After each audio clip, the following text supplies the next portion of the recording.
Hello students. तो आज के समाचार पत्र की जो महत्वपूर्ण खबर है और उसके बेरोजगारों के लिए क्या मायने हैं, क्या संदेश छिपा हुआ है इसमें, उसको देख लेते हैं। 71 से अधिक सचिवालय कर्मियों की बर्खास्तगी के आदेश पर हाईकोर्ट ने रोक लगा दी है। 15 अक्टूबर को 56 याचिकाकर्ता कर्मचारियों को मिल चुकी है हाईकोर्ट से ऐसी ही राहत। यानी जो विधानसभा सचिवालय में गलत तरीकों से जिनको नियुक्ति मिली थी सिफारिशी पत्रों से, है ना, या कोई ओएसडी का भतीजा है, कोई मंत्री जी का भांजा है, या इसी प्रकार के सभी भरे हुए थे। केवल एक प्रार्थना पत्र के आधार पर इनको नियुक्ति मिली भी थी। इनको हाईकोर्ट ने राहत दे दी है और ज़्यादातर के लेवल 5-6 के ही ये पद है, समीक्षा अधिकारी, है ना, या कुछ इससे ऊपर के भी इस प्रकार के पद है। और अब इनको हाईकोर्ट से राहत मिलने का मतलब है कि इनके वो जो जॉब है वो चलती रहेगी। ठीक है।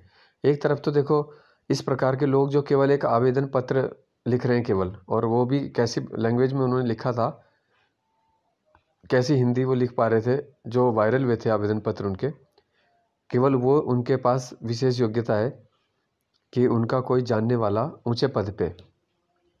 और एक तरफ वो बेरोजगार हैं जो रैलियों के लिए भटक रहे हैं, सड़कों पे आ रहे हैं, जैसे 17 अक्टूबर को किया गया था।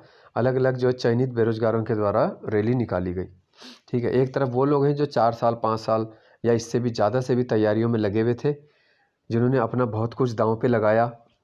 जब आप इतनी लंबी तैयारी करते हो तो आपके उस पर आपकी एज भी काफ़ी बढ़ चुकी होती है, आपका हेल्थ पे भी उसका इफ़ेक्ट पड़ता है ना। एक स्टूडेंट मेरे को मिला तो वो बोल रहा था मेरी जो दाईं आँख है उस पर इतना ज़्यादा पढ़ने का इफ़ेक्ट हुआ है कि लगभग उससे बहुत कम मतलब अब दिखता है उसको। ठीक है।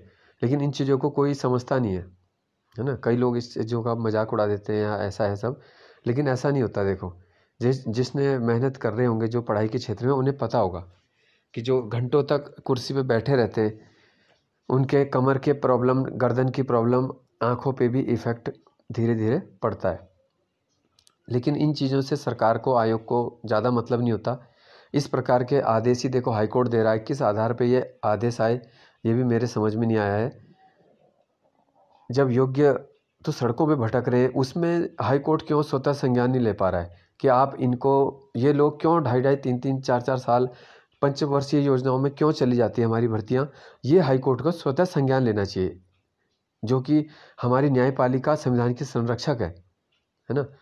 और वो इस प्रकार से कर रही है तो अभी इसके लिए तो क्या ही बोल सकते हैं हम। दूसरी खबर जो है, UKSSC परीक्षा धांधली की CBI जांच की जो मांग की थी भुवन कापड़ी जी ने, जो कांग्रेस उसके वो हैं कांग्रेस से विधायक, ठीक है, जिन्होंने वर्तमान मुख्यमंत्री धामी जी को भी हराया था खटीमा से। तो उन्होंने एक याचिका डाली थी कि UKSSC परीक्षाओं में जो धांधली हो रही है, इतनी सारी गिरफ्तारियां हो रही हैं स्नातक स्तरीय परीक्षा आदि में, तो उसके लिए एक CBI जांच हो जाए और पूरा उसका अच्छे से पता चले। ये नहीं होना चाहिए कि कुछ लोगों को बचाया जा रहा है, कुछ को हटाया जा रहा है, कहाँ पे जांच दबा दी जा रही है। तो एक अच्छे से जांच हो जाती। तो CBI और ED की मांग इसलिए की जा रही थी, प्रवर्तन निदेशालय के द्वारा भी जांच होना चाहिए था। अब इसमें जो है वो याचिका भी खारिज हो चुकी है। यानी कि हाईकोर्ट ये मानता है कि जो जांच चल रही थी या चल रही है वही पर्याप्त होगी, जांच सही है, जांच मतलब।